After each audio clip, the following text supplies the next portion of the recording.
may have a seat. Ms. Clerk, if you will place us back on the record. All right, folks, continuation of 5/18/2018 docket, that of 17T42. We took a short recess. The court admonished the jury. I'll ask this question to all jurors. Did any of you discuss this matter amongst anyone? Is that a no or yes? Yeah. No. Okay. Mr. Forman and Mr. Johnson, let the docket record reflect that the jury has been seated and sworn. Are you prepared? Yes, Your Honor. Mr. Forman, are you prepared? Yes, Your Honor. Yes, sir. Mr. Johnson, any opening statements? Yes, sir. Good morning, but I think it's now afternoon, so I'll say good afternoon. And again, let me just start by, again, thanking you all for your service here today. This is a very important duty that you all are serving. And so I just wanted to state in advance my appreciation for your all's full attention in this matter. Now, we're here today. Well, actually, first off, when you walk through that door, you weren't asked to check your common sense at the door. In fact, I encourage you all to use your common sense today as you listen to the facts and the testimony of the witnesses here today, and taking all that into consideration as you all render your verdict. Now, we're here today because the defendant is charged with operating a motor vehicle while under the influence of alcohol, otherwise known as DUI. Drunk driving is a very serious offense. It not only puts the driver's safety at risk, it puts the passenger's safety at risk. It puts Boyle County residents at risk. In this case, it put one of our law enforcement officers at risk. You'll hear from that officer today. Boyle County Sheriff's Deputy Keith Addison. Deputy Addison will testify that on January 7th, 2017, in Boyle County, Kentucky, he was driving along US 150 over on the bypass as it heading southbound like you would be heading towards Stanford, when the defendant sped past the deputy, swerved back in front of the deputy, and nearly clipped the front of the deputy's vehicle. Luckily, Deputy Addison is well trained and was able to avoid that collision. However, he was able to match the speed with the defendant and determine that he was going 65 in a 55 mile per hour zone. That led him to initiate a traffic stop. Now, the deputy will testify that on his immediate approach to the defendant's vehicle, he could detect the odor of alcohol, and when he had the defendant step out of the vehicle, he again could detect the odor of alcohol on the defendant's breath. Now, initially, the deputy will testify that the defendant wasn't the most cooperative at first when he asked him to perform what are known as standardized field sobriety tests. Now, there are 3 tests in that. The defendant did perform the first of those, what is known as a horizontal gaze and nystagmus test. And we'll get more into what these are. I know this is a lot of strange words, but we'll get into that. The deputy will tell you what those are. After the horizontal gaze and nystagmus test, the deputy will testify that the defendant refused to perform the rest of the test and actually made several statements to the deputy, to which the deputy obliged. At that point, the deputy, based upon his years of training and experience, believed that the defendant was under the influence of alcohol and arrested the defendant for that offense. Now, again, as I stated earlier, we don't have chemical tests of the defendant's breath or blood, but you all agreed you wouldn't hold that against the Commonwealth. There are other ways to tell whether somebody is under the influence of alcohol. The only reason we don't have those chemical tests is because the defendant refused to submit to those tests. We might not even be here today had he done so, and he could have cleared his name, but he didn't. And so that's what brings us here today. So I ask you all to take all the evidence into consideration, and as you deliberate, I believe there will be only conclusion that you all find the defendant guilty of operating a motor vehicle while under the influence of alcohol. Thank you. Mr. Johnson, thank you. Mr. Forman, opening when you're ready.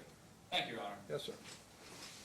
Once again, lady and gentlemen of the jury, let me tell you a story.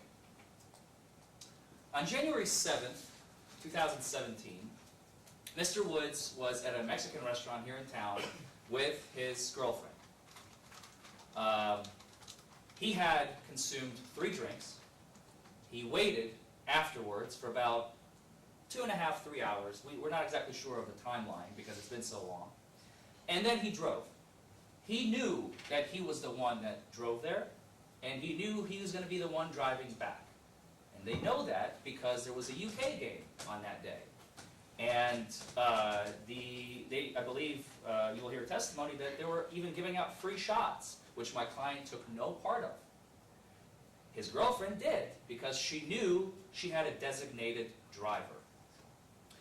So after the game was over and the restaurant was closing, Mr. Woods and his girlfriend leave the establishment, and they go home, on the drive home. And it was extremely cold that day. He got pulled over approximately maybe 8 to 12 minutes after leaving the establishment. The car wasn't even warm yet. That's how cold it was. It was not enough time to warm the vehicle up.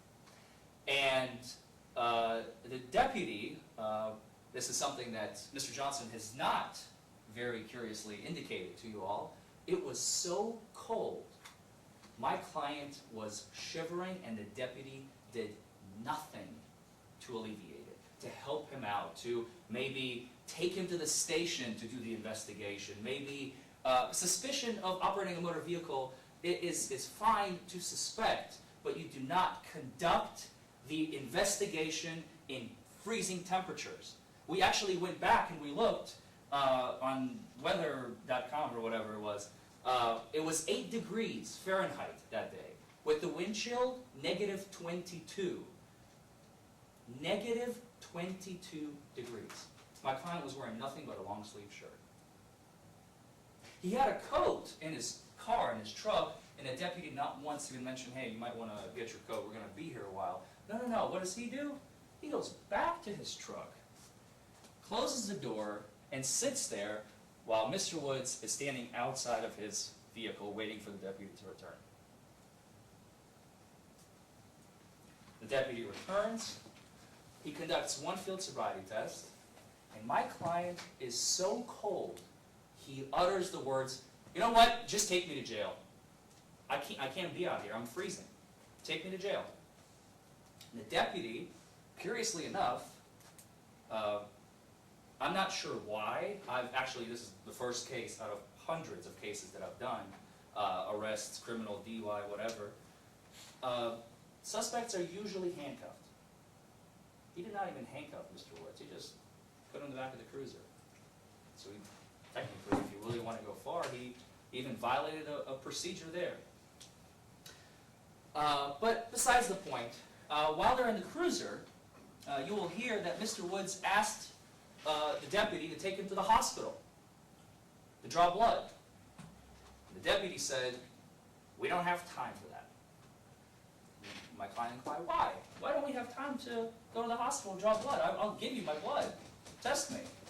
The deputy says, no. I'm busy. We have kids selling heroin that I have to get to, and that's more important than you, apparently. They arrive at the jail. It is warm. It is dry. It is level. It is lit. All the deputy had, he could have radioed in backup. Hey, Officer Jones, listen, I need some assistance here. I got a suspect possibly under the influence. Could you go over here and do field sobriety test for him? Because I couldn't do them outside. None of that was done. Nothing. A third of an investigation, a quarter, an eighth, 100th, whatever you want to call it. That's all we have in this case. Because the deputy was too busy catching kids doing heroin or selling heroin. So when they're sitting there, Mr. Woods, already aggravated, cold, angry, tired, wanting to go home, the deputy asks him, will you submit to a breath test? He says, no, I'm not doing this. I've had enough of you.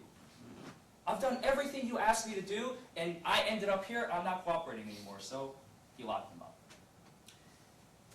And since then, it has been, 16 months, I believe, since the arrest. And we are here today, and when all is said and done, lady and gentlemen, so used to saying ladies and gentlemen, lady and gentlemen of the jury, I am certain that you will have no other choice but to render a verdict of not guilty for Mr. Woods. Thank you. Mr. Forman, thank you, sir.